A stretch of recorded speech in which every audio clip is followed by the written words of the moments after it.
मैंने आज पहनी है बंगाली साड़ी, क्योंकि नवरात्रि में ना बंगाली में इस तरह की साड़ियाँ पहनते हैं और ये साड़ी ना मुझे बहुत पसंद है। बहुत दिनों से मेरा मन कर रहा था, तो इस तरह से मैंने ये साड़ी परचेज़ करी और ये साड़ी वास्तव में ना बहुत खूबसूरत है। और इसके साथ में मैंने पहनी है इस तरह की बैंगल्स ब्लैक एंड रेड। तो ये साड़ी मुझे कैसी लग रही है ये ज़रूर बताना। तो अब चलते हैं पूजा करने के लिए। हेलो फ्रेंड्स, नमस्ते एंड वेलकम। तो आज है हिंदू नववर्ष का जो हिंदू पंचांग होता है ना, हिंदू पंचांग के हिसाब से हम लोग आज चैत्र मास के प्रथम दिवस को ही नववर्ष मानते हैं। हम लोग आज नववर्ष के रूप में मनाते हैं। तो मतलब हिंदुओं का जो नववर्ष होता है चैत्र से ही प्रारंभ होता है। तो आज है चैत्र मास का प्रतिपदा यानी कि परवा जिसको बोलते हैं, और आज से ही हिंदू नववर्ष स्टार्ट होता है। तो सभी को हिंदू नववर्ष की बहुत बहुत शुभकामनाएं। और आज ही माता रानी के जो नवरात्रि होते हैं स्टार्ट होते हैं। तो आज हम लोग चलो आज मैं माता रानी की नवरात्रि मना रही हूँ। तो सभी को नवरात्रि की बहुत बहुत शुभकामनाएं, ढेर सारी शुभकामनाएं। आशा करती हूँ आप सब बहुत अच्छे होंगे और आज का ब्लॉग भी बहुत इंटरेस्टिंग होने वाला है। तो बने रहिए एंड तक ब्लॉग में। तो चलते हैं। जब भी नवरात्रि होती है ना, तो सबसे पहले माता रानी के स्वागत के लिए हम लोग जो मेन गेट होता है ना उसको बनाते हैं। स्वास्तिक जो होता है ना, ये एक बहुत ही शुभ चिन्ह होता है, शुभता का प्रतीक होता है। तो इसको ना अपने गेट पे ज़रूर बनाना चाहिए। तो इसको बना देती हूँ। और जो मेरा मेन एंट्रेंस गेट है वो नीचे है और वहाँ पे सुबह से ही आना जाना हो जाता है। तो फिर सुबह नीचे तो नहीं हो पाता है, लेकिन जो मैं ऊपर वाले पोर्शन में रहती हूँ, जो मैं जहाँ पे वहाँ का जो एंट्रेंस गेट है वहाँ पर ही मैं सारी पूजा करती हूँ। तो सबसे पहले मैं स्वास्तिक बनाती हूँ, उसके बाद में माता रानी के चरण बनाती हूँ, क्योंकि माता रानी आएंगी उनका स्वागत करने के लिए ना, तो चरण बनाए जाते हैं और ये मैं हर साल ज़रूर बनाती हूँ। तो चरण बनाना बहुत ईजी होता है। बस इस तरह से हाथों की मुट्ठी को बंद कीजिए और इस तरह से चरण बना दीजिए और उसके बाद में फिंगर टिप की हेल्प से ना फिंगर्स बना दीजिए। और ये सच में ऐसा लगता है कि माता रानी बिल्कुल आ ही गई हैं आपके घर में। और ये सारी चीज़ें करने से ना एक तो मन में भी बहुत पॉजिटिविटी आती है और घर में सच बताए तो माता रानी का आशीर्वाद ज़रूर मिलता है। जो लोग भी ये कहते हैं कि ऐसा कुछ नहीं होता, तो मैं सच बता दूं कि ऐसा बिल्कुल होता है। भगवान ज़रूर होते हैं, आप उनको दिल से मानिए और उनको फील करने की कोशिश कीजिए। जब आप भगवान को फील करेंगे ना, तो आपको सच में वो ज़रूर एक बार दिखेंगे, दर्शन देंगे। और चरण बनाने के बाद में अब बारी आ गई थी सारी चीज़ों को मंदिर के आसपास भी रख लेने की, क्योंकि सारी चीज़ें मैंने एक दिन पहले ही लगा के रख दी थी। तो अब सारी चीज़ों को मैं बारी बारी से मंदिर के पास ले आई और सारी चीज़ों को मैंने कलेक्ट कर लिया, ताकि जब मैं पूजा करूँगी ना तो अब मुझे बार बार उठना भागना नहीं पड़ेगा। और देखो पूजा में ना जैसे कि हम लोग अखंड ज्योत जलाते हैं, जवारे जलाते हैं, तो अष्टदल कमल बनाते हैं कलश रखने के लिए, सभी चीज़ों को रखने के लिए। तो अष्टदल बनाना भी बहुत ईजी होता है। और राइस को कैसे कलर करना है वो मैंने कल वाले वीडियो में आप सबको बताया था। तो चावल को ना ऐसे कलर करके ना इस तरह से प्लेट में फैला लें और उंगली की हेल्प से ऐसे 8 दल मीन्स होता है पत्ते, अष्ट मीन्स 8 और दल मीन्स पत्ते, तो 8 कलियां इस तरह से बनाना होता है। तो फिंगर की हेल्प से बना के ना ऐसे कलरफुल चावल से डिज़ाइन बना दे तो बन जाता है। बहुत ईजी होता है बनाना। अब ये छोटी प्लेट है, अगर इसको फिंगर से बनाएंगे ना तो इसमें नहीं बन पाएंगे, इसलिए मैंने ऊपर से चावल डाल के ऐसे डिज़ाइन बना दी। तो देखो पूजा होती है ना जो वो होती है अपने टाइम के अकॉर्डिंग, अपने जैसे जो चीज़ें हों अवेलेबल उसके अकॉर्डिंग होता है। तो उसी हिसाब से मैंने जो कलश पे रखने के लिए पूड़ पात्र होता है ना, तो इसको पूड़ पात्र में भी चावल भरे जाते हैं, तो इसको भी मैं कलरफुल चावल भर देती हूँ। और ये देखो मेरे अष्टदल कमल बना दिया। आज इस पर जवारे बोने के लिए जो मैंने ये पात्र तैयार किया था मिट्टी भर के ना, इसको रख दिया है। और जो भी चीज़ें हैं ना सारी तैयारियाँ मैं पहले से करते चलती हूँ। तो एक ही अष्टदल कमल बनाया है जिसमें कि रखूँगी अखंड ज्योति। तो 3 अष्टदल कमल बनाए थे मैंने, और ये अखंड ज्योति भी मैंने कल मंगाई थी। तो मतलब कल इसका वीडियो शेयर किया था आपके साथ में। तो ये बहुत अच्छी अखंड ज्योति है और इसमें ना जो ये बाती पड़ी है ना, इस टाइप की बाती डाली है तो बहुत ज़्यादा दिक्कत नहीं होती बार बार बढ़ाने की। और इसके बाद में जब कलश रखते हैं ना, तो कलश के नीचे भी अष्टदल कमल बना देते हैं। तो इसको इस तरह से मैंने बना दिया वहीं पर। और कलश जो हम लोग स्थापित करते हैं ना, उसमें बतासा, सुपारी, इलायची, लौंग, ये सारी चीज़ें, फूल, सिक्का, हल्दी की गांठ, दूध, सारी चीज़ें डाल देते हैं। और उसके बाद में जो आम के पत्ते होते हैं ना, आम के पत्ते इनको मतलब वैसे तो 5 पल्लव लगाए जाते हैं, मतलब 5 पत्ते, जैसे कि पान का पत्ता है, अशोक का पत्ता है, ये सारी चीज़ें मतलब 5 तरह के पत्ते, बरगद का, पीपल का पत्ता लगाया जाता है। लेकिन पंच पल्लव नहीं होते हैं तो आप आम का पत्ता ही ऐसे लगा सकते हैं।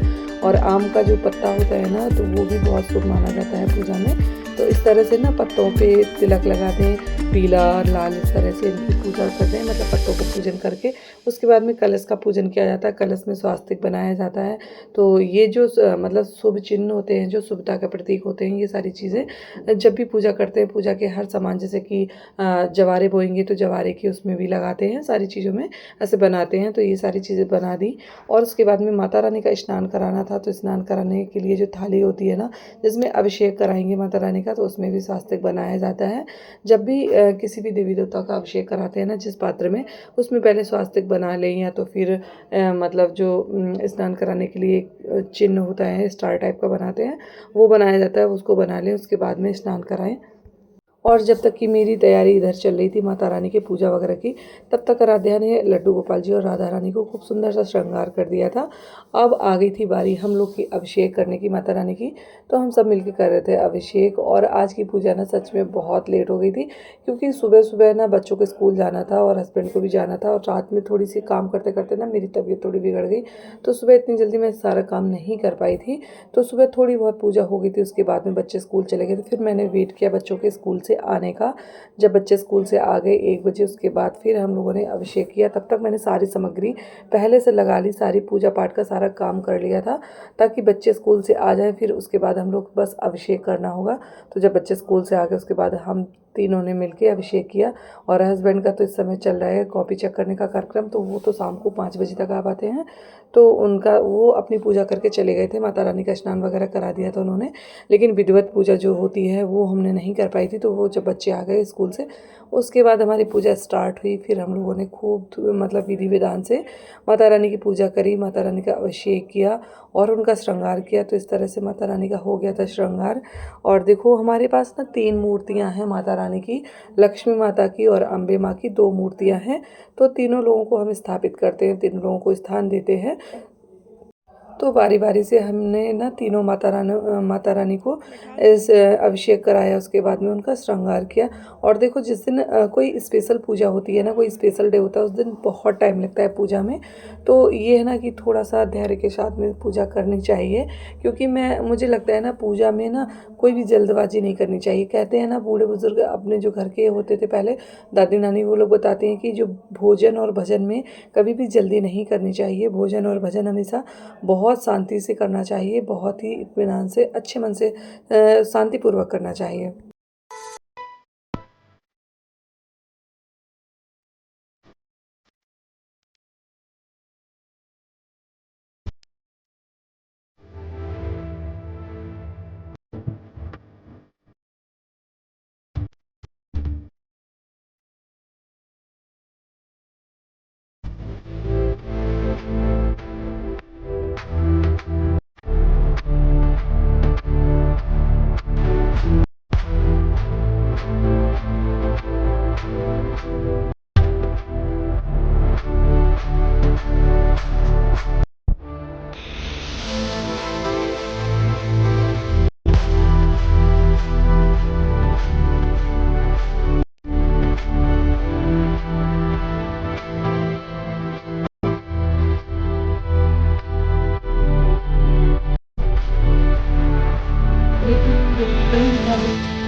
तो इस तरह से ना सभी देवी देवताओं को हमने माला वगैरह पहना दिया, सभी का पूजन कर दिया।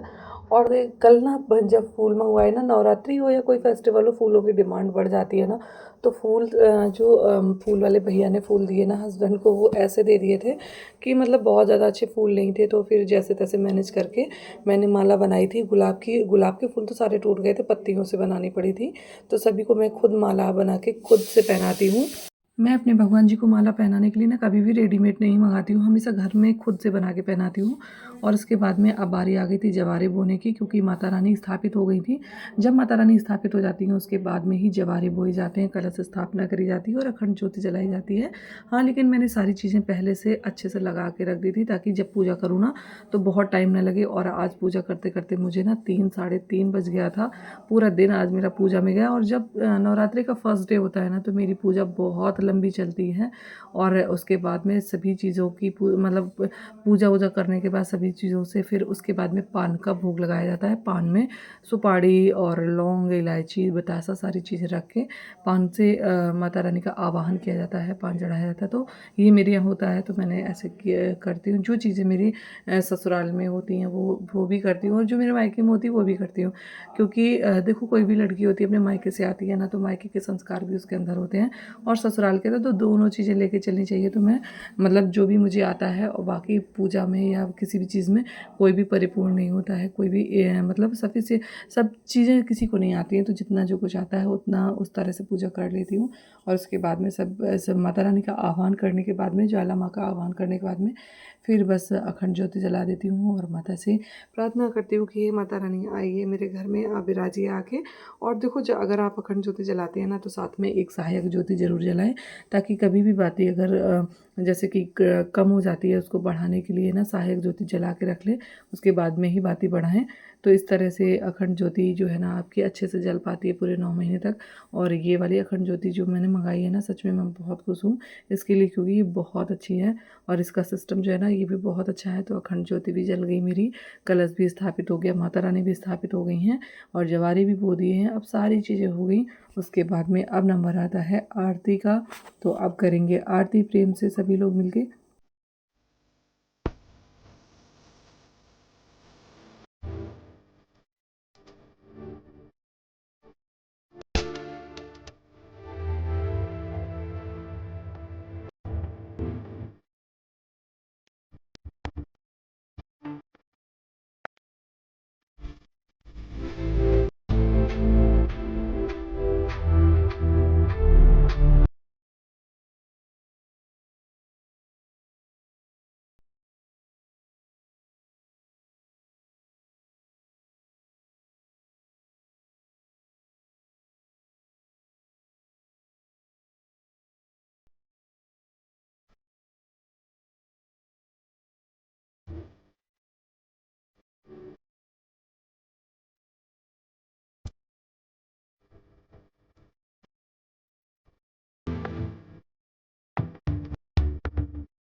आरती पूजा पाठ करने के बाद में अब मेरा जो है ना पाठ का रहता है, हवन करना और पाठ करना।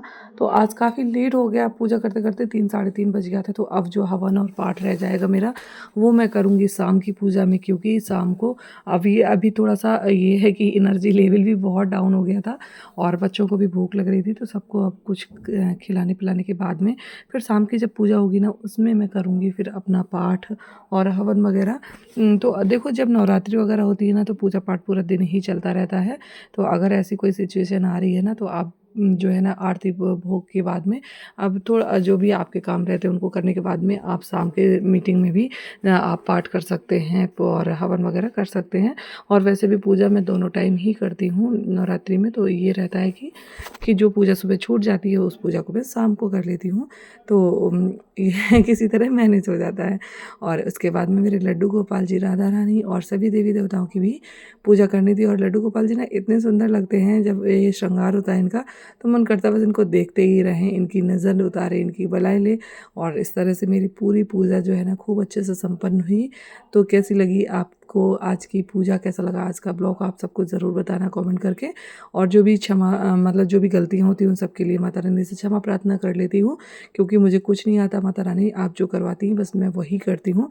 तो बाकी आप सब देखिएगा, आप सब आप माँ हैं और हम बच्चे हैं, जो भी गलतियाँ उनको क्षमा कीजिए। तो बस ये था आज का ब्लॉग, कैसा लगा ज़रूर बताइएगा। अगर अच्छा लगा हो तो प्लीज़ वीडियो को लाइक कमेंट शेयर करना बिल्कुल मत भूलिए। चैनल फर्स्ट टाइम आए हैं तो सब्सक्राइब जरूर कर लीजिए। Bye bye.